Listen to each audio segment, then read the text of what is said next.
Iingxoxo phakathi kwabasemagunyeni zisaqhuba kuzama ukupheliswa kwezi zixholo-xholo.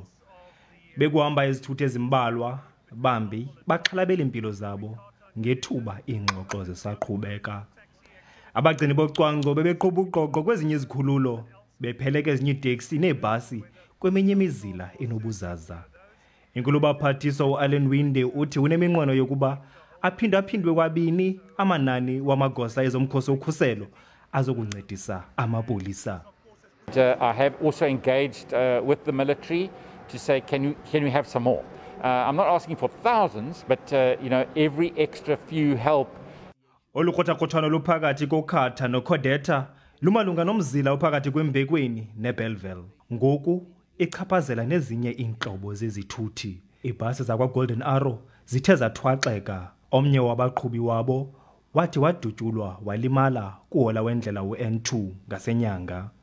In the last 2 weeks, we experienced roughly 50 stoning attacks on our buses. We have 10 incidents where shots were fired at our buses. 3 of our drivers have been wounded.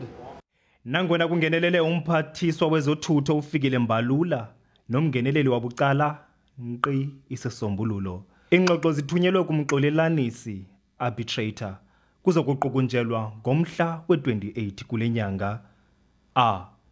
Thule Joka, Izindaba ze-SABC, ndiseKapa.